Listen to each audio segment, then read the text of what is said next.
Bismillahirrahmanirrahim. Assalamualaikum warahmatullahi wabarakatuh. Innal hamdalillah nahmaduhu wa nasta'inuhu wa nastaghfiruh wa na'udzu billahi min syururi anfusina wa min sayyiati a'malina may yahdihillahu fala mudhillalah wa may yudlil fala hadiyalah. Asyhadu la ilaha illallah wahdahu la syarikalah wa asyhadu anna Muhammadan abduhu wa rasuluh.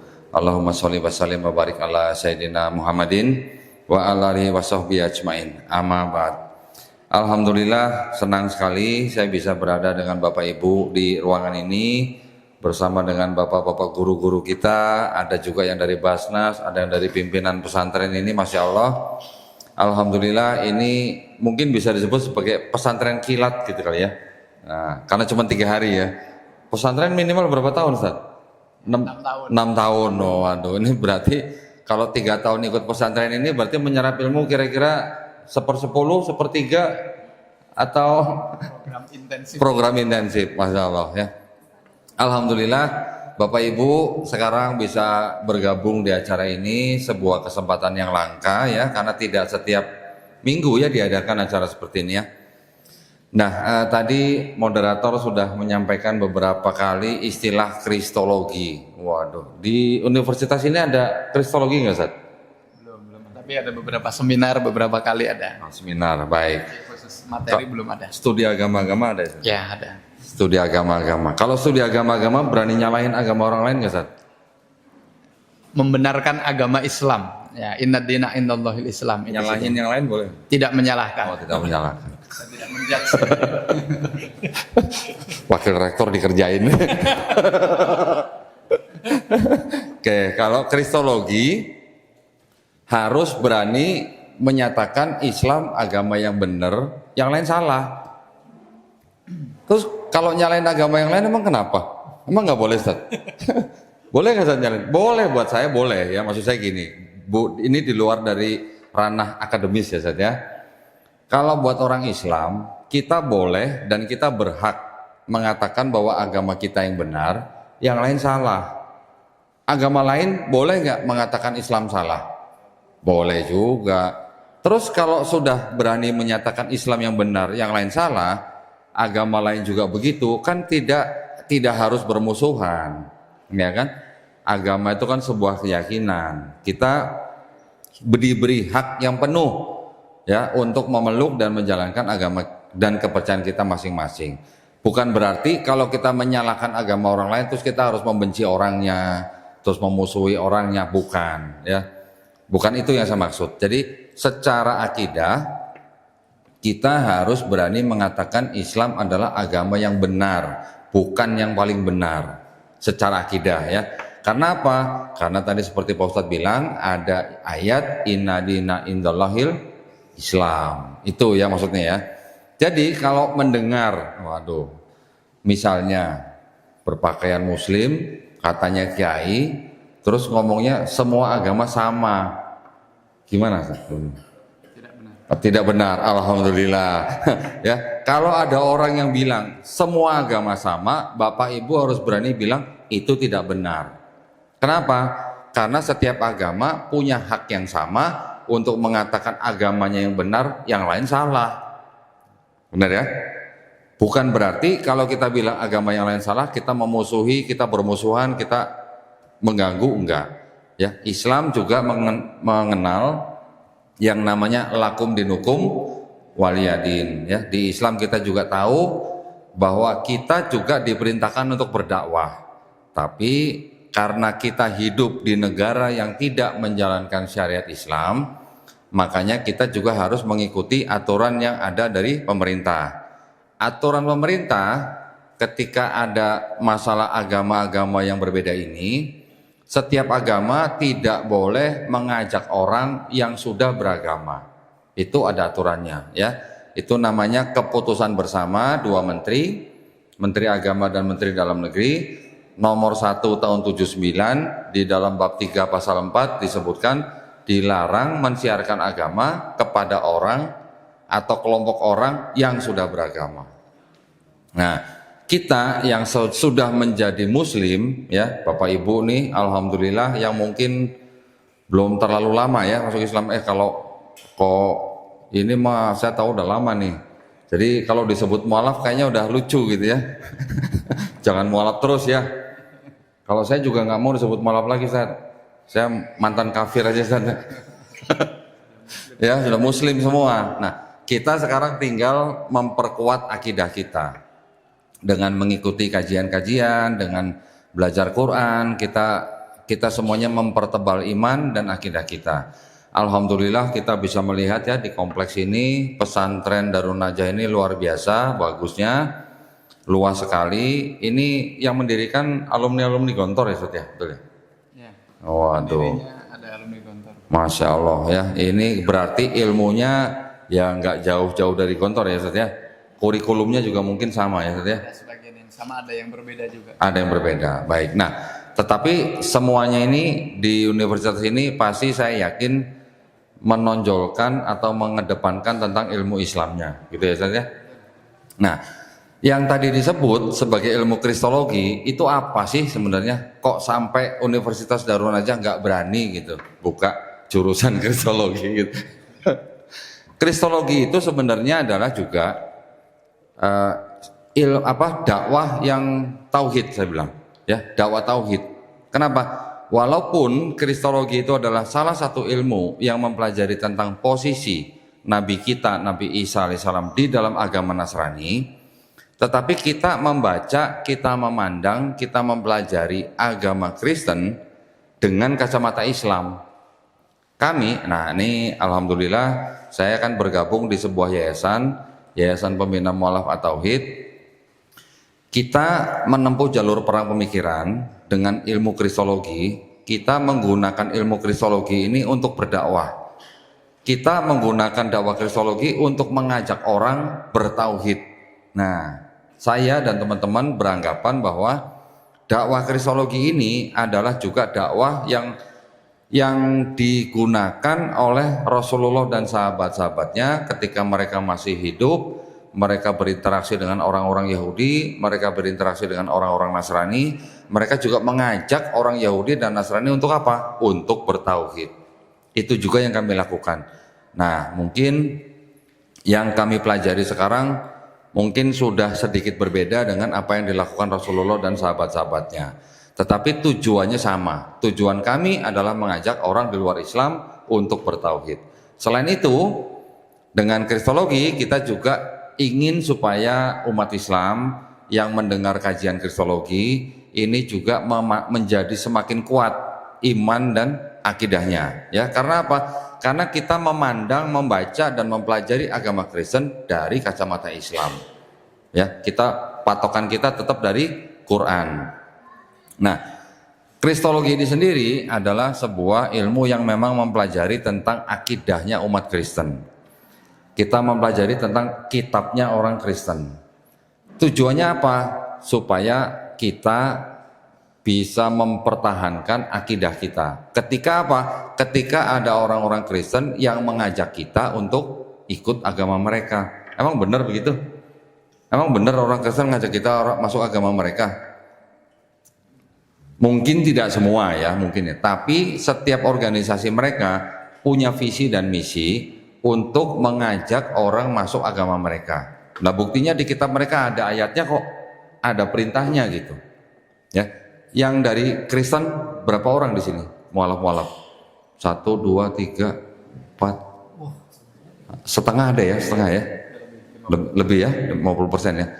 Bapak Ibu mungkin ingat kalau dulu buka kitabnya, di kitab kita dulu ya, saya juga dulu buka kitabnya ya. Matius 28:19. Ada ayat yang bunyi gini, karena itu pergilah, jadikanlah semua bangsa muridku, baptislah mereka dalam nama Bapa dan Putra dan Roh Kudus. Oh, masih ada yang ingat kan? Masih ada yang hafal. Jangan diingetin terus ya Bu ya. Lewat ya Bu ya, udah ya. Sekarang kita harus ingatnya apa? Qul huwallahu ahad, Allahu samad, lam yalid walam yulad walam yakullahu kufuwan ahad. Masya Allah, itu yang harus kita tanamkan ya sekarang ya. Kalau dulu kita mungkin sempat menyembah Yesus ya, manusia, dengan ayat Al-Ikhlas tadi kita sudah dilarang, ya Bu ya, sudah nggak boleh lagi nih nyembah manusia nih, karena Allah tidak beranak dan tidak memperanakan.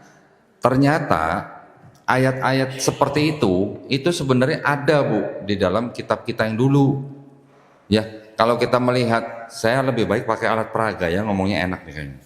Boleh Ustaz ya? Boleh Ustaz? Boleh, Hah? silakan. Di pesantren Darun aja buka kitab orang boleh kata? Boleh. Oh boleh. Nah, ini kitab. Nah, sebentar. Kalau saya pakai alat peraga ngomongnya jadi enak nih, supaya saya ingin mengingatkan saudara-saudara kita yang dari dari Kristen, supaya benar-benar yakin ya, sudah memilih Islam itu adalah pilihan yang sudah sangat-sangat benar. Saya tunjukkan buktinya nanti dari kitab yang dulu kita buka ya. Dulu kita kan membuka ini kan, di sini tulisannya apa? Alkitab. Sekarang Bapak Ibu yang sudah menjadi Muslim, sudah punya Quran, jangan sebut ini lagi sebagai Alkitab. Ya Bu ya, kalau melihat ini atau dikasih lihat atau dirayu sama saudara-saudaranya yang mengajak Bapak Ibu untuk kembali ke Kristen, jangan sebut ini Alkitab lagi. Ini buat orang Islam bukan Alkitab. Kenapa? Karena Quran kita nama lainnya juga Alkitab. Ya Bu ya. Jadi kita jangan sebut ini Alkitab, sebut saja apa? Bible. Ingat Bu, Bible? Nah, Biblos gitu ya. Bible itu bahasa Inggris, bahasa Yunaninya Biblos, bahasa Arabnya memang Alkitab. Tapi karena Quran kita nama lainnya juga Alkitab, jangan sebut ini sebagai Alkitab ya. Saya akan tunjukin lagi nanti ada kitab yang kecil sebentar. Ini. Di Kristen dulu mungkin kita juga pernah melihat ini. Ada tulisannya Kitab Suci Injil. Pernah lihat ya? Ibu pernah lihat? Belum Pak? Kalau yang belum pernah lihat berarti nggak ikut program misionaris. Kalau yang pernah ikut program misionaris pasti pernah lihat ini. Ada tulisannya Kitab Suci Injil. Kitab Suci Injil ditulis begini, ini untuk siapa? Apakah ini untuk orang Kristen? Bukan. Ternyata seperti ini Ustaz. Udah pernah lihat Ustaz? Belum ya? Oh pernah? Pernah lihat ya? Ini kitab bukan untuk orang Kristen, tapi ini kitab untuk orang Islam. Jadi ini sengaja dicetak oleh kalangan mereka untuk dibagikan kepada orang-orang Islam. Ya, tujuannya apa? Supaya terlihat sama. Namanya Injil. Nanti di dalamnya pakai ini kali ya. Megangnya biar enak. Supaya apa? Karena di sini ada tulisannya siapa nih Kak? Isa Al-Masih. Isa Al-Masih. Di sini tulisnya Isa Al-Masih. Ya. Kecil suaranya. Ya. Jadi di sini ditulis Isa Al-Masih supaya orang Islam melihatnya, oh iya ya, sama ya. Nanti di sini ada tulisan Nabi Yahya, ada tulisan Assalamualaikum, ada kata-kata Insya Allah. Supaya apa? Supaya orang Islamnya akrab dulu nih. Kan orang Islam kan sudah sering dengar kata-kata seperti itu, gitu kan. Ini memang sengaja dibuat untuk dibagikan kepada orang Islam. Tujuannya apa? Supaya nanti orang Islam itu diajak masuk agama Kristen. Nah ya, kita orang-orang yang bergerak di bidang kristologi, kita mempelajari nih kitab-kitab ini, masih banyak nih di belakang saya nih. Tujuannya apa? Supaya kita tahu ada perbedaan apa di kitab-kitab mereka. Ya, nah ilmu kristologi itu yang mempelajari ini, kita nanti akan membedah, membaca, memandang kitab mereka dengan melihat konsep ketuhanannya dan konsep keselamatannya, tapi dari kacamata Islam. Ternyata di sini masih ada yang sama dengan yang tadi kita baca, Quran surat Al-Ikhlas. Ya, di Ulangan 6 ayat 4 di sini dikatakan, dengarlah hai bangsa Israel, Tuhan Allah kita, Tuhan itu Esa. Ada yang ingat Bu? Ada yang ingat Pak? Ya, Ben, ingat Ben? Itu ada di Ulangan 6 ayat 4. Ada lagi nanti di Bilangan 23:19. Dikatakan apa? Tuhan bukan manusia. Tuhan bukan anak manusia. Sama kan dengan lam yalid walam yulad gitu. Nanti dikatakan lagi di Keluaran 9 ayat 14, tidak ada sesuatu apapun yang serupa dengan aku di bumi. Sama kan dengan walam yakulahu kufuwan ahad. Nah itu maksudnya. Jadi kok bisa ada yang sama dengan Quran? Tapi itu adanya hanya di perjanjian lama. Ya Bapak Ibu pasti ingat ya, di kitab Kristen ada perjanjian lama, ada perjanjian baru. Ini saya bagi dua nih, saya bagi dua begini nih. Yang tadi ayat-ayat saya sebutkan itu ada di perjanjian lama, ya. Di perjanjian baru ada nggak? Ada sedikit lah, nggak semua ya. Yang perjanjian baru kita juga bisa bagi lagi. Nah, di perjanjian baru itu ada kitab-kitab yang disebut dengan gospel. Ya, Matius, Markus, Lukas, Yohanes. Masih ingat Bu ya? Di dalam 4 kitab itu adalah kitab-kitab yang menceritakan tentang Yesus, kehidupan Yesus ya, dari mulai lahir sampai diceritakan disalib, bangkit hari ketiga dan diangkat. Di dalam 4 kitab ini, walaupun buat kita yang disalib itu bukan Yesus atau Nabi Isa alaihissalam, tetapi ajaran yang dibawa oleh Yesus di dalam 4 kitab ini itu masih banyak yang sama juga dengan Islam. Yesus sendiri juga mengajarkan bangsa Israel untuk belajar apa? Taurat, mengikuti Taurat. Belajarnya dari siapa? Dari ahli-ahli Taurat dan orang-orang Farisi. Ada di Matius pasal 23 ayat 1 sampai 3. Yesus di sini juga mengulang apa yang ada di perjanjian lama. Yang diulang apa? Shema Israel, Adonai Eloheinu, Adonai Ehad. Yang kita baca tadi, Qul huwallahu ahad, sama. Yesus mengulang perkataan Musa.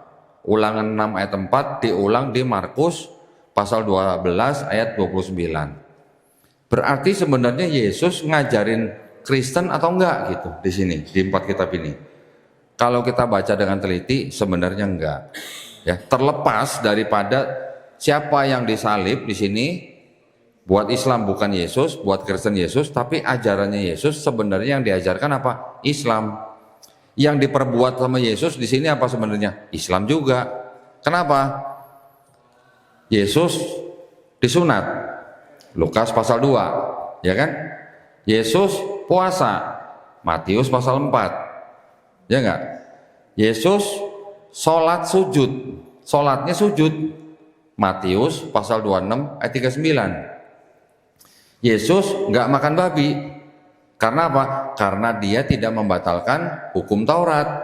Matius pasal 5 ayat 17. Jangan kamu menyangka aku datang untuk membatalkan hukum Taurat. Aku datang bukan untuk membatalkan hukum Taurat, tapi untuk menggenapi. Selama langit dan bumi belum hancur, satu iota pun tidak akan dihilangkan. Berarti kalau Yesus ikut hukum Taurat. Kalau ikut hukum Taurat berarti makan babi nggak Bu? Nggak boleh, karena di hukum Taurat di perjanjian lama babi haram. Nah, di perjanjian lama konsep keselamatannya kalau mau selamat, mau hidup atau mau sampai surga disuruh ngapain di perjanjian lama? Bertobat. Sama nggak Bu dengan Islam? Sama. Di Islam kita berbuat dosa, kita diberikan pintu tobat selebar-lebarnya selama kita masih hidup. Untuk bertobat, menyesali perbuatan kita, tidak mengulangi lagi, ya. Terus kemudian kita berbuat banyak amal soleh, berbuat kebaikan, mengurusi anak-anak yatim, membantu janda-janda miskin. Insya Allah dosa kita diampuni. Walaupun dosa kita sebanyak buih di lautan, insya Allah diampuni. Di perjanjian lama sama. Ada ayat-ayat yang bunyinya begini. Yesaya pasal 1 ayat 16 sampai 18. Basuhlah, bersihkanlah dirimu. Basuhlah, bersihkan dirimu tuh di Islam apa Pak? Wudu. Ada wudu ya ternyata ya. Jauhkanlah perbuatan-perbuatan jahatmu dari depan mataku. Berhentilah berbuat jahat. Belajarlah berbuat baik. Usahakan keadilan. Kendalikan orang kejam. Itu amar ma'ruf nahi mungkar bukan Pak? Sama. Itu amar ma'ruf nahi mungkar ya. belalah hak anak-anak yatim, perjuangkanlah perkara janda-janda. Itu bunyinya begitu. Terus apa lagi? Baiklah, marilah kita berperkara, firman Tuhan tulisnya. Jikalau dosamu merah seperti kirmizi, akan menjadi putih seperti salju. Jikalau dosamu merah seperti kain kesumba, akan menjadi putih seperti bulu domba. Sama nggak istilahnya? Kalau ada orang yang bertobat, dosanya mau merah seperti kirmizi, akan diampuni. Berarti konsep keselamatannya sama. Yesus di dalam 4 gospel, Matius, Markus, Lukas, Yohanes, mengajarkan apa? Matius pasal 18 ayat 3. Jikalau kamu tidak bertobat, kamu tidak masuk kerajaan sorga. Sama nggak berarti sama perjanjian lama? Sama. Nah, tetapi ketika sudah mulai masuk ke dalam surat-surat Paulus, ada yang tahu Paulus? Ada yang ingat Pak? Bu? Ingat? Ingat ya sama Paulus ya? Ketika Paulus sudah surat-suratnya menjadi kitab suci di sini, Paulus yang mengajarkan bahwa Yesus yang mati di atas kayu salib itu sudah membatalkan hukum Taurat. Jadi Paulus seolah-olah kayak bilang gimana ya? Kayak memfitnah Yesus gitu ya. Yesus nggak pernah bilang dia membatalkan hukum Taurat. Paulus bilang Yesus yang mati di atas kayu salib membatalkan hukum Taurat. Gitu. Atas otoritas siapa gitu Paulus ngomong begini gitu. Sebenarnya Paulus ngomong begitu itu adalah ditujukan kepada orang-orang non-Yahudi ya, di luar bangsa Israel. Kalau Yesus sendiri mengatakan aku diutus hanya untuk domba-domba yang tersesat atau domba-domba yang hilang dari bangsa Israel. Gak pernah Yesus bilang aku diutus untuk bangsa Melayu gitu, gak pernah. Yesus juga melarang murid-muridnya untuk pergi menyeberang ke negeri orang Samaria ya. Kalau Yesus tuh di Yudea selatan, Samaria tuh di Israel bagian utara. Murid-muridnya aja nggak boleh ke sana. Jadi sudah dibatasan lagi hanya untuk bangsa Israel. Tetapi Paulus mengatakan Yesus yang mati di atas kayu salib itu sudah membatalkan hukum Taurat. Jadi orang Kristen tidak perlu hidup di bawah hukum Taurat. Makanya Paulus bilang semua makanan halal, nggak perlu sunat. Bahkan Paulus bilang kalian yang sunat, kalau kalian sunat, matinya Yesus malah nggak ada gunanya buat kalian. Nah, ini jadi kalau kita bisa memisahkan ya antara ajaran Yesus, ajaran perjanjian lama dan ajaran Paulus, kelihatan bahwa sebenarnya kita orang Islam yang mengikuti perbuatan Yesus dalam Bible. Nah sekarang umat beragama apa yang laki-lakinya sunat, yang puasa, yang sholatnya sujud, yang nggak makan babi, dan kalau mati dikafanin? Malah Islam. Jadi Bapak Ibu yang sudah masuk Islam ini sebenarnya sedang mengikuti sunnah Yesus di Bible sebenarnya. Sunnah Yesus. Lihat dong, perbuatan dia di sini kita yang melakukan gitu. Oke, sekarang kita mengikuti sunnah daripada Nabi Muhammad SAW berdasarkan Quran. Itu semua adalah syariat yang sudah disempurnakan dari syariatnya nabi-nabi kita yang terdahulu ya. Dari mulai syariat Taurat, Zabur, Injil disempurnakan di dalam Quran dan sunnah. Bedanya di situ. Jadi kita sendiri sekarang dengan mempelajari kristologi, kita sudah tahu oh Yesus di sini sebenarnya Muslim. Kok bisa begitu? Karena Yesus mengajarkan Islam hanya berserah diri kepada Tuhan Yang Maha Esa, ya. Adonai Elohenu Adonai Ehad. Yesus ngajarinnya sama dengan ajaran Musa. Kita sendiri juga diajarkan Qul huwallahu ahad, sama gitu sebenarnya. Ya, konsep keselamatannya juga sama. Yesus bilang kalau tidak bertobat tidak masuk surga. Gitu. Nah, dengan ilmu ini, alhamdulillah sekarang sudah mulai banyak ya orang-orang dari kalangan Kristen yang hampir tiap hari datang ke tempat saya berdiskusi. Saya suruh mereka baca Bible-nya sendiri. Saya membuktikan bahwa di dalam kitab mereka ada ajaran konsep ketuhanan dan konsep keselamatan yang berkontradiksi. Ada perbedaan antara perjanjian lama, ajaran Yesus dan ajaran Paulus. Ketika saya kasih ayat-ayatnya, mereka baca sendiri, mereka juga bisa mikir, iya ya, kok beda ya? Gitu. Ayat-ayatnya saya kasih. Gitu. Dengan ilmu kristologi ini ya alhamdulillah bisa membuka pikiran teman-teman kita yang Kristen, sehingga dengan membaca kitab ini tapi dari sisi atau sudut pandang yang netral tanpa doktrin, mereka bisa mengenali perbedaan-perbedaan itu, kontradisi-kontradisi itu mereka bisa kenalin gitu. Nah itu ya, makanya kami menggunakan ilmu kristologi ini untuk berdakwah kepada saudara-saudara kita yang lain, juga supaya mereka bisa menggunakan akal dan nalar sehatnya melihat kitab mereka sendiri. Saya bahkan sudah mengumpulkan kontradisi-kontradisi tersebut di dalam sebuah buku, yang mana saya merangkum kurang lebih ada 275 kontradiksi dalam Bible, dari mulai Kejadian sampai Wahyu. Cuman karena ada batasan di dalam kitab mereka, tidak boleh mengutip ayat untuk komersil sebanyak 500 ayat. Jadi mau nggak mau saya bikin menjadi beberapa volume bukunya gitu ya. Volume pertama nggak boleh lebih dari 500 ayat. Volume 2 juga begitu nanti insya Allah ya. Nah, dengan kristologi inilah akhirnya saya dan teman-teman di Yayasan Pembina Mu'alafah Tauhid, kita membuat konten di YouTube supaya bisa ditonton oleh semua orang. Dengan tujuan apa? Dengan harapan ketika orang Islam menonton video-video kami, orang Islam bisa memahami kemudian terbentengi iman dan akidahnya. Tapi buat saudara-saudara kita yang Kristen yang mau membuka akal pikirannya tanpa doktrin, insya Allah mereka akan menuju ke Islam. Ya, sudah banyak saudara kita yang di Kristen datang ke tempat kita, sudah ratusan orang. Setahun belakangan ini hampir tiap hari datang ke tempat kita.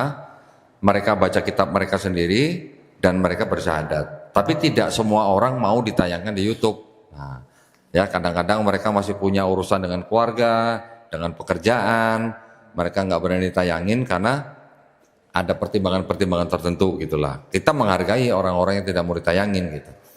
Nah, dengan kristologi ini pula kita juga bisa mengajak umat Islam supaya tidak mudah dimurtadkan. Karena memang kalangan mereka masih tetap melakukan upaya-upaya kristenisasi. Ya, Bapak Ibu, kalau punya anak sebagai umat Islam, jangan kirim anak-anak kita sekolah di sekolah mereka. Kalau ada anggota keluarga kita yang sakit juga jangan kirim ke rumah sakit mereka. Ya, rumah sakit Islam sekarang udah banyak kan? Sekolah-sekolah Islam juga udah banyak. Ingat, kalau kita mau menjaga iman dan akidah anak-anak kita, pendidikan Islam anak-anak kita, ya jangan kirim anak-anak kita ke sekolah mereka atau anggota kita ke rumah sakit mereka. Sudah banyak kasus. Kalau nggak salah itu ada Bu Sinta ya, Bu Sinta ya, apa Bu Santi? Bu Santi. Nah, Bu Santi itu dulu cerita sama saya. Ketika usia 9 tahun, Bu Santi dimasukkan ke dalam sekolah luar biasa ya Bu ya. Tapi punya yayasan Kristen. Masuk sekolah 9 tahun, keluarnya 19 atau 20 tahun sudah jadi Kristen. Nah, seperti itu ya, kasus-kasus seperti itu ya. Di rumah sakit juga begitu. Ketika ada orang selain Kristen masuk ke rumah sakit Kristen, nanti kalau pasiennya mungkin sudah mau sakaratul maut gitu, pihak rumah sakit akan nyuruh pihak keluarga untuk keluar, nggak boleh ditungguin. Yang menangani nanti tim mereka. Nanti tiba-tiba simsalabim tiba-tiba pasien udah jadi Kristen. Itu juga banyak terjadi. Saya sering dapat laporan begitu. Bahkan dari tim kami sendiri, yayasan kami, pernah kita mengirim utusan ke sebuah rumah sakit Kristen di Bandung, karena kita dihubungin oleh seorang pemuda yang memasukkan ibunya masuk rumah sakit tersebut karena emergensi. Masuk di situ harus dioperasi, pihak rumah sakit menawarkan operasi gratis. Syaratnya masuk Kristen. Ya, kita kirim utusan, kita urus BPJS-nya, alhamdulillah selesai. Pasiennya kita pindahkan ke rumah sakit Islam. Ya, jadi kita ini memang jadi incaran gitu ya. Bapak Ibu yang sudah masuk Islam, alhamdulillah. Tapi saudara-saudara kita yang lain masih banyak yang jadi incaran, masih banyak yang jadi target supaya bisa dimurtadkan. Ya, alhamdulillah Bapak Ibu ini sekarang yang sudah menggenggam iman Islam, genggam dengan erat, jangan sampai lepas gitu. Kalau kita masuk Islamnya mungkin hanya karena pergaulan, nggak apa-apa. Kalau kita masuk Islam mungkin karena pernikahan, juga nggak apa-apa. Ya, menikah itu baru hanya salah satu cara untuk masuk Islam. Tapi setelah masuk Islam, jangan kita cuman Islam-Islaman gitu ya. Jangan cuman kita Islam KTP, tapi kita juga harus belajar. Bapak Ibu yang sedang duduk di sini, alhamdulillah insya Allah nanti akan banyak mendapatkan ilmu Islam dari pesantren Darun Najah. Tetapi untuk membentengi Bapak Ibu bisa dengan ilmu kristologi ya. Bapak Ibu yang misalnya bukan Bapak Ibu yang di sini nih, misalnya yang di luar nih. Saudara-saudara kita yang lahir di keluarga Islam. Mereka sudah menjaga iman dan akidah dengan ajaran dari orang tua dan guru-guru mereka misalnya. Tapi ketika didekati oleh mereka yang mengajak orang itu untuk masuk agama mereka, misalnya dengan uang, dengan sembako misalnya, atau dengan bantuan-bantuan lain misalnya, itu masih ada aja yang terpengaruh, masih ada aja yang terseret, itu masih ada ya. Makanya kita jangan sampai menggadaikan iman Islam kita hanya untuk sembako yang mungkin seminggu habis. Ntar kalau seminggu habis gimana? Kalau dikasih lagi, kalau enggak balik lagi gitu kan. Nah itu jadi seolah-olah kita jadi seperti mempermainkan iman gitu ya. Maka itulah kami dari Yayasan Pembina Mu'allafat Tauhid ini mempelajari kristologi sedalam-dalamnya. Kenapa? Karena kita mau pakai ilmu itu untuk berdebat dengan kalangan mereka. Saya alhamdulillah diamanahkan menjadi ketua litbang di yayasan kami. Dan saya diberi tugas untuk berdebat dengan pendeta minimal 2 kali dalam setahun. Debatnya debat tatap muka ya, bukan debat online. Debatnya offline, tatap muka. Kita buka-bukaan kitab gitu. Dari mulai tahun 2021 kita sudah lakukan. Waktu itu mungkin masih agak mudah ya. Sekarang susah nyari pendeta buat diajak debat. Beneran, kenapa? Karena kita mengumpulkan kitab-kitab mereka. Bahkan pendeta pun belum tentu punya ini gitu. Karena kitab ini yang saya pegang ini adalah kitab khusus calon pastor. Pendeta aja belum tentu punya ini gitu. Ini di sini kitabnya tulisannya apa nih? Tidak untuk diperdagangkan. Nah, kok saya bisa dapat? Ada deh gitu. Di kitab ini itu dikupas ayat-ayatnya. Setiap ayat ada catatan kakinya. Ayat ada catatan kakinya. Nah, ini mumpung di samping saya ada wakil rektor nih. Boleh nggak kita minta tolong Pak Hendro ya untuk bacain ya, supaya yang dengar ini makin kuat nih imannya nih. Bahwa di sini ada ayat yang ternyata apa? Tidak sahih. Waduh, saya pakai bahasa sahih ya, biar mudah ditangkap nih. Kalau saya bilang tidak asli nanti kok tidak asli gitu. Tapi kalau bilang tidak sahih, teman-teman yang Islam dari lahir pasti udah terbiasa. Jadi gini Ustaz, di kitab ini kitabnya Katolik, tapi kitab Katolik ini isinya ya kurang lebih sama dengan yang punya Protestan, karena yang di Protestan menolak 7 dari Katolik. Di seluruh kitab mereka itu ayat yang mengajarkan tentang Trinitas. Waduh, ibu-ibu yang dengar Trinitas ini mungkin flashback nih ya. Oh iya ya, ini dulu pernah ingat Trinitas gitu ya. Ya Bu ya, Bapa, Putra, Roh Kudus, dan ketiganya satu, ya kan? Itu konsep Trinitas. Di seluruh kitabnya mereka yang mengajarkan tentang konsep Trinitas itu ayatnya cuma 1, Ustaz. Ya, ayatnya ada di sini nih. Namanya 1 Yohanes pasal 5 ayat ke-7. Nah, boleh silakan Ustaz. Tenang Ustaz, ini nggak usah pakai bismillah ya. Ini yang di garis merah nih. Silakan. Ini 7 sebab nih ya. Ya. Baik, langsung boleh izin saya membacakan. 7 sebab ada 3 yang memberi kesaksian di dalam surga, Bapa, Firman dan Roh Kudus, dan ketikanya adalah 1. 8 dan ada 3 yang memberi kesaksian di bumi. Cukup sampai situ aja. Oh, sampai sini. Siap. Ini ada satu lagi nggak? Nah, ini di bawahnya ini ada catatan kaki nih. Ayat 7 sampai 8 di dalam surga sampai di kata bumi, bagian ayat ini apa tuh? Tidak. Bagian ayat ini tidak terdapat dalam naskah-naskah Yunani yang paling tua dan tidak pula dalam terjemahan-terjemahan kuno bahkan tidak dalam naskah-naskah paling baik dari Vulgata. Bagian ini kiranya aslinya sebuah catatan di pinggir halaman salah satu naskah terjemahan Latin yang kemudian disisipkan ke dalam naskah-naskah oleh penyalin dan akhirnya bahkan disisipkan ke dalam beberapa naskah Yunani. Karenanya bagian ini pasti tidak asli. Pakai pasti loh. Ya, ini karenanya bagian ini pasti tidak asli. Pasti tidak asli. Tidak asli kata lain apa? Palsu. Saya ngomong ya, bukan saya. Kalau ada kitab, ada catatan seperti ini, berarti bisa nggak seluruh kitab ini disebut sebagai kitab suci? Nah, itu ya maksudnya ya.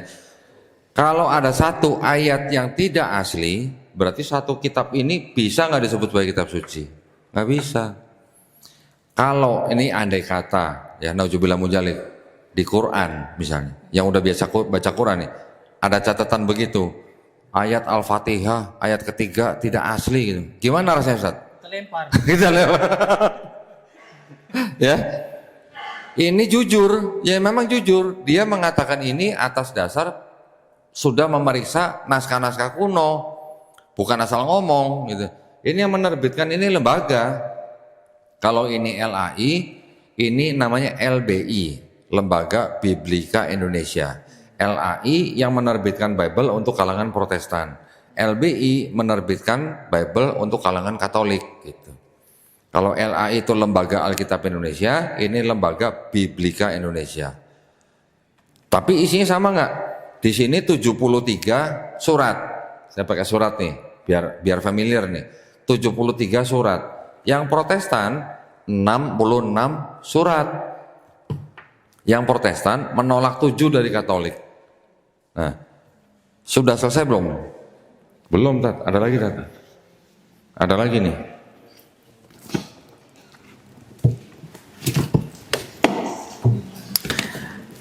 Ini kitabnya Kristen Ortodoks.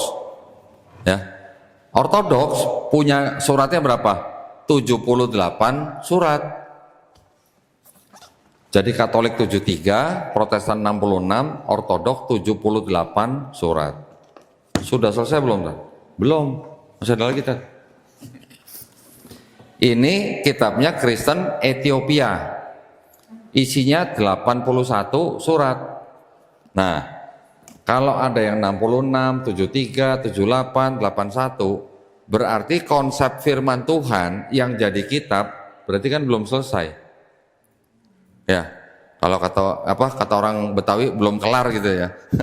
Ini konsep firman jadi kitab belum selesai. Protestan 66, Katolik 73, Ortodoks 78, Ethiopia 81. Ortodoks menolak 3 dari Ethiopia, Katolik menolak 5 dari Ortodoks, Protestan menolak 7 dari Katolik. Ini konsep firman jadi kitab. Konsep firman yang jadi manusia, Yesus, di dalam Kristen, juga belum selesai. Kristen terbagi menjadi 3 kelompok utama. Yang pertama, Kristen yang Trinitas. Nah, Trinitas ingat ya Bu ya? Bapa, Firman, Roh Kudus, dan ketiganya satu. Jadi kalau Trinitas itu mereka bilang bukan 3 Tuhan. Mereka bilang Bapa Tuhan, Yesus Tuhan, Roh Kudus Tuhan, tapi bukan 3 Tuhan, tapi 1 Tuhan. Ada yang paham Bu? Alhamdulillah udah nggak percaya lagi ya. Alhamdulillah ya. Kita sekarang sudah tauhid. Mereka mau disebut, mau ditanya, mau diapain, disiksa, mereka kan bilang tetap Tuhannya satu, tetapi dalam 3 pribadi. Ini kalau kalangan Trinitas, Trinitarian. Yang kedua ada kalangan Kristen Unitarian. Unitarian ini Kristen-Kristen yang tidak menyembah Yesus sebagai Tuhan. Ya. Ini perbedaannya dengan Islam ini hanya mereka belum menerima Nabi Muhammad SAW aja. Mereka tidak menyembah Yesus sebagai Tuhan. Oke. Yang ketiga ada Kristen namanya Kristen Oneness. Oneness itu artinya mereka percayanya satu pribadi, bukan 3 pribadi seperti Trinitarian. Yang Oneness bilang Bapa itu Yesus, Yesus itu Bapa. Satu pribadi, bukan 3 pribadi. Gitu. Jadi konsep firman yang jadi manusia di dalam Kristen juga belum selesai. Ada Trinitarian, Unitarian, ada Oneness. Nah, konsep yang Trinitarian dan yang Oneness ini, yang menyembah Yesus sebagai Tuhan, walaupun konsepnya beda, ini yang sudah dibantah oleh Al-Quran kita. Ya, yang Oneness, yang bilang Bapa itu Yesus, Yesus itu Bapa, sudah dibantah oleh Quran surat Al-Maidah ayat ke-72. Telah kafirlah orang yang mengatakan Allah adalah Isa putra Maryam. Ya, karena mereka bilang kan Bapa itu Yesus, Yesus itu Bapa. Yang Trinitarian sudah dibantah juga oleh Quran surat Al-Maidah ayat ke-73. Sungguh telah kafir orang yang mengatakan Allah adalah salah satu dari 3. Ya. Tapi di Quran surat Al-Maidah juga ayat 116 ada ayat yang mengatakan nanti insya Allah akan ada dialog ya di hari akhir. Allah akan bertanya kepada Nabi Isa alaihissalam, apakah kamu pernah menjadikan dirimu dan ibumu selain aku sebagai sesembahan? Ya, berarti ada Allah, ada Isa al-Masih, ada Maryam. Orang Kristen bilang, oh ini berarti Al-Quran nggak paham konsep Trinitas. Trinitas itu kan Bapa, Yesus dan Roh Kudus, bukan Bapa, Yesus dan Maria gitu. Kok Quran bilang Allah pernah bertanya kepada Nabi Isa, apakah kamu pernah menjadikan dirimu dan ibumu selain aku menjadi sesembahan? Berarti Quran nggak paham Trinitas, saudara. Gimana dong? Pernah dengar pertanyaan begitu? Kok bisa ada ayat begitu? Padahal Trinitas kan Bapa, Yesus dan Roh Kudus, bukan Bapa, Yesus dan Maria gitu. Ternyata zaman dulu abad-abad 4 itu sudah ada Kristen yang menyembah Maria sebagai Tuhan. Namanya Kristen apa? Namanya Kristen kelompok Mariamite. Atau yang tumbuh di Saudi, malah di Arab Saudi, ada Kristen yang menyembah Maria sebagai Tuhan, namanya kelompok Kristen Koliridianisme. Susah ya namanya ya, Koliridianisme gitu ya. Itu Kristen-Kristen yang menyembah Maria sebagai Tuhan. Jadi mungkin kalau Bapak Ibu pernah mendengar ya beberapa waktu yang lalu katanya di Ka'bah ada lukisan Maria gitu. Pernah dengar? Ada yang heboh di YouTube gitu ya? Pernah ya? Bisa jadi itu adalah peninggalan Kristen Koliridianisme yang menyembah Maria sebagai Tuhan. Ya. Sekarang sudah nggak ada Kristen seperti itu. Sekarang mungkin diteruskan oleh kelompok-kelompok yang mungkin yang feminisme gitu-gitu. Ya, yang menonjolkan atau mengedepankan wanita lebih unggul dari pria gitu. Bisa jadi begitu ya. Jadi Quran nggak salah. Quran sudah membantah ada orang Kristen yang menyembah Maria sebagai Tuhan. Cuman sekarang sudah nggak ada Kristennya, gitu ya. Nah, dengan ilmu-ilmu seperti ini, selain daripada kita paham apa yang kita baca di dalam Quran tentang akidahnya orang-orang Nasrani dan Yahudi, ya, kita juga bisa memperkuat iman dan akidah kita dengan keislaman kita sendiri. Ya, jadi kalau kita misalnya menerima omongan atau tuduhan atau syubhat gitu ya dari kalangan di luar Islam, dengan ilmu kristologi kita bisa menjawab.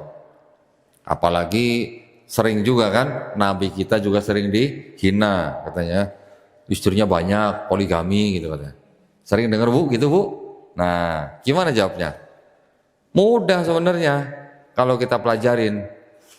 Kalau kita baca kitab mereka, di sini yang namanya poligami itu unlimited Bu. Ya, kalau di Islam kita limited kan, maksimal 4. Di sini unlimited gitu. Yang namanya Raja Salomo istrinya berapa Bu? Hah? Berapa? 700 Pak. Istrinya 700, gundiknya 300. Jadi kalau 700 sama 300 berapa Pak? 1000. Kalau 1000 satu suami, itu satu istri ketemu suaminya setiap berapa lama sekali itu berarti? 2 tahun lebih itu ya. 1 tahun 365 hari. Ini 1000 orang. Berarti satu istri ketemu suaminya nunggu gilirannya 2 tahun lebih baru ketemu Pak. Itu kalau sehari ketemu 1 Pak. Kalau sehari ketemu 5 lain cerita. Nah, jadi kalau kita baca ini, di dalam kitab ini 28 tokoh ya, 28 tokoh termasuk nabi-nabinya juga poligami. Terus mereka menyerang gitu Islam, boleh nikah 4. Di sini unlimited. Kalau Islam limited gitu. Justru poligami di dalam Islam, Islam datang untuk mengatur poligami, bukan untuk mengajak orang untuk poligami. Quran diturunkan, sudah ada poligami belum, Pak? Bu, Quran diturunkan, sudah ada poligami belum? Sudah banyak. Justru Quran diturunkan untuk mengatur poligami itu. Kalau Quran nggak diturunkan, unlimited, mau punya istri berapa aja gitu ya. Itu ya, jawabannya mudah. Kalau mau dijawab dari sisi-sisi yang lain, dari sisi antropologi dan sebagainya, itu mudah. Terus nanti ada lagi, diserang lagi Islam. Nabinya katanya punya istri anak kecil katanya. Pernah dengar? Pak, pernah pernikahan Nabi dengan Aisyah? Pernah dengar? Dituduh apa? Pedofil katanya. Ya kan? Pernah dengar? Jawabnya gimana? Kalau kita belajar kristologi, mudah sekali. Jadi kalau dengan kristologi Pak ya, Bu ya, ketika kita menerima serangan itu, karena kita tahu isi kitab mereka, kita bisa menjawab dari satu dari sudut pandang Islam, kedua dari sudut pandang Kristen sendiri. Karena kita tahu isinya kitab ini seperti apa, jawabannya mudah. Kita bisa menjawab, kita juga bisa menyerang balik. Gitu. Mau tahu Bu jawabannya? Mau. Berarti Ibu sering dengar kali ya, sering dengar tuduhan seperti itu ya. Gini Bu, yang namanya pedofil itu kapan istilah itu baru ada? Kapan? Tahu nggak Bu? Itu baru ada tahun 1876.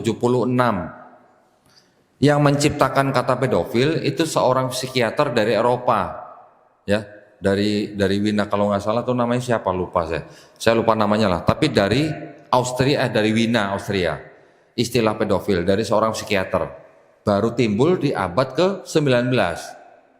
Pedofil sendiri artinya tuh sebenarnya gangguan jiwa, ya, penyakit kejiwaan. Penyakit kejiwaan orang yang suka dengan anak kecil gitu. Anak kecil ini umurnya berapa? Ya bisa dihitung mulai dari 3 sampai 15 tahun, itu masih bisa dibilang anak-anak ya. Sekarang kalau yang namanya orang punya kondisi penyakit jiwa, dia senang dengan anak kecil ini jadi korban atau happy anak kecilnya? Korban kan? Nah sekarang kalau kita baca kisah pernikahan Nabi dengan Aisyah, itu kisah pernikahan yang happy atau yang nggak happy? Yang happy. Hadis-hadisnya semua menceritakan bahwa Aisyah bahagia menikah dengan Rasulullah, gitu kan? Jadi apa mungkin Nabi punya penyakit jiwa kalau menikah dengan Aisyah yang bahagia gitu? Itu sudah menepis.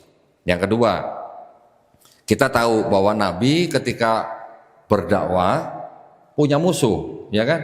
Musuhnya malah banyak kan dari kalangan keluarga besar dia sendiri, paman-pamannya yang menjadi penguasa di Quraisy, gitu, di Mekah. Bisa nggak kita cari siapa musuh Nabi yang memprotes pernikahan Nabi dengan Aisyah? Ada nggak? Pernah baca nggak? Nggak ada. Kenapa mereka nggak protes gitu? Berarti apa? Berarti normal, ya. Norma masyarakat untuk pernikahan seperti itu normal pada zaman itu gitu. Yang berikutnya kita bisa baca begini. Orang Arab itu adalah ras Kaukasoid. Nah, kalau kita orang Indonesia ras apa, Pak? Kita nih orang Indonesia ras apa? Ras Mongoloid. Nah, ya Mongoloid itu Asia gitu ya. Kalau ras Kaukasoid itu yang bisa sama dengan orang-orang Eropa. Ilmu pengetahuan membuktikan bahwa orang-orang ras Kaukasoid itu kalau mereka hidupnya di tempat yang panas, apalagi dietnya atau makanannya kebanyakan daging, mereka akan lebih cepat dewasa daripada orang ras Mongoloid. Jadi kalau kita membandingkan perempuan ras Kaukasoid hidup di tempat panas, makanannya sering daging, membandingkan dengan anak orang Indonesia yang merupakan ras Mongoloid, itu beda, ngeliat fisiknya juga beda. Orang ras Kaukasoid lebih cepat dewasa gitu ya. Apalagi kalau dia tinggalnya di tempat panas dan makanannya banyak daging gitu. Itu pun sudah bisa membuktikan bahwa Aisyah ketika berusia 6 tahun dinikahkan, itu belum berumah tangga ya, baru dinikahkan, berumah tangganya baru usia 9 tahun. Itu dari sisi ilmu pengetahuan. Nah, sekarang tiba waktunya kita serang balik gitu. Kalau ada tuduhan seperti itu. Di kitab ini yang namanya Nabi Ishak menikahi istrinya namanya Ribka. Ribka usianya berapa ketika dinikahi di sini? Memang tidak ditulis, tapi ada dokumen lain dari kalangan Yahudi yang menyatakan bahwa Ribka usianya 3 tahun ketika dinikahi oleh Ishak. 3 tahun, bisa apa 3 tahun? Ya, bukan bisa apa, tapi orang Semitik, bangsa Semitik, Yahudi, Aramaik, Arab, itu memang mereka punya tradisi ketika anak perempuan dinikahkan bukan berarti langsung berumah tangga. Itu seperti hanya dijodohkan. Nanti berumah tangganya ketika perempuan itu sudah datang bulan atau sudah puber gitu. Itu tradisinya bangsa Semitik. Bangsa Arab termasuk bangsa Semitik gitu. Kemudian di kitab mereka ada yang namanya Daud. Mereka sebutnya Raja Daud ya. Kita sebut Nabi Daud alaihissalam. Di kitab ini yang namanya Daud diceritakan berzina sama istri orang. Siapa namanya? Betseba. Betseba itu siapa? Istri panglima tentaranya Daud sendiri. Berapa tahun usianya Betseba ketika dizinai oleh Raja Daud? Bisa dihitung dari usia kakeknya yang meninggal. Kakeknya meninggal kira-kira umur 33 tahun. Bayangkan, laki-laki umur 33 tahun sudah punya cucu. Jadi umur berapa dia punya anak? 10-11 tahun. Memang orang Yahudi laki-lakinya usia 11 sampai 13 tahun itu sudah dinikahkan. Jadi istrinya perempuan yang dizinai oleh Daud ini usianya bisa dihitung ketika dizinai cuman 7 sampai 9 tahun usianya. Itu bisa dihitung, saya dokumennya ada. Terus kemudian yang ketiga, di sini diceritakan Maria, ibunya Yesus, ketika hamil Yesus, usianya berapa? Di dokumen yang pendukung ini disebutkan usianya 12 tahun. Suaminya namanya siapa? Yusuf. Berapa usianya Yusuf? Ada yang tahu? 90 tahun. Yusuf suaminya Maria usia 90 tahun, seorang duda, anak 6, dinikahkan dengan Maria, usianya 12 tahun, mengandung Yesus. Jadi kalau Ishak Ribka 3 tahun, Betseba 7 tahun, Maria 12 tahun, bisa nggak atau berani nggak kita sebut Nabi Ishak, Daud, dan Yusuf sebagai pedofil? Nggak berani kita. Kita kalau belajar kristologi kita jadi tahu di dalam sini ada seperti itu juga gitu. Di sini ada hal-hal seperti itu, tapi mereka tutup mata. Tetapi mereka hanya menyerang Islam, menyerang Nabi kita gitu. Ya, dengan kristologi itu semua terjawab. Belum lagi nanti ayat-ayat Quran yang sering dipakai oleh misionaris-misionaris untuk memurtadkan orang-orang Islam. Itu juga banyak. Quran surat Ali Imran ayat 45, Nabi Isa alaihissalam disebut terkemuka di dunia dan akhirat. Mereka bilang nanti sama orang Islam yang awam gitu maksudnya. Tuh, yang terkemuka di dunia dan akhirat di Quran Nabi Isa. Nabi Muhammad terkemuka enggak? Gitu. Atau mereka tanya, ada nggak nabi lain yang disebut terkemuka? Itu tuduhan-tuduhan seperti itu sering dipakai oleh misionaris-misionaris untuk melemahkan orang Islam sampai akhirnya orang Islam bisa murtad. Jawabannya gampang, ya. Kita kembali lagi ke teks asli. Terkemuka yang diterjemahan itu ternyata berasal dari bahasa Arabnya apa? Wajihan. Di Quran, di ayat lain, Quran surat Al-Ahzab ayat 69, Nabi Musa alaihissalam juga disebut wajihan. Cuman diterjemahkan menjadi terhormat.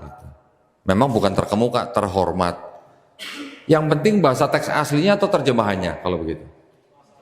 Teks aslinya, karena sama-sama wajihan, nggak bisa disamakan, nggak bisa diklaim, karena yang Nabi Isa wajihan diterjemahkan terkemuka, maka dia dianggap Tuhan gitu. Nabi lain nggak dianggap terkemuka, tapi sama-sama wajihan. Mudah jawabannya. Ya. Nanti di Quran surat Maryam misalnya ayat ke-28 ketika ada kisah Maryam ibunda dari Nabi Isa alaihissalam disebut ya ukhta Harun. Ukhta Harun diterjemahkan saudara perempuan Harun. Orang Kristen tanya, kok bisa Maryam ibunya Yesus disebut sebagai saudara perempuannya Nabi Harun, padahal jarak mereka jauh sekali. Gimana jawabnya? Ternyata di sini Maria juga keturunan Harun. Saudara perempuan Harun, ukhta Harun itu artinya bisa keturunan Harun. Di sini Maria juga disebut sanak daripada Elizabeth keturunan Harun. Nyambung sebenarnya kita, ya. Banyak lagi ayat-ayat di Quran yang sering dipakai untuk mendangkalkan akidah umat Islam dan juga untuk upaya-upaya pemurtatan. Nah, jadi dengan ilmu kristologi ini kami dari Yayasan Pembinaan Mu'alafat Tauhid ini kami berjuang supaya kami bisa menjaga, membentengi iman dan akidah umat Islam pada umumnya, ya. Dan juga secara khusus kita bisa mendakwahkan ketauhidan kepada orang-orang di luar Islam, ya. Itu yang bisa saya sampaikan. Terima kasih banyak atas perhatiannya. Mudah-mudahan apa yang saya sampaikan ini bermanfaat buat Bapak Ibu, ya. Ya, nanti juga istilahnya kita bisa belajar lebih jauh lagi tentang kristologi, masih banyak yang bisa dibahas. Saya berdoa mudah-mudahan Bapak Ibu yang ada di ruangan ini kita semuanya dijadikan golongan manusia yang mengikuti apa yang diturunkan Allah Subhanahu wa taala melalui Rasulnya, dan insya Allah kita dijadikan golongan manusia yang menjadi saksi keesaan Allah Subhanahu wa taala, ya. Dan juga terutama kita semuanya berdoa mudah-mudahan kita semuanya dijauhkan dan dihindarkan dari api dan azab neraka, ya. Amin ya rabbal alamin. Baik, kalau gitu waktu dan tempat saya kembalikan kepada host. Terima kasih sekali lagi, wabillahi taufiq wal hidayah. Wassalamualaikum warahmatullahi wabarakatuh.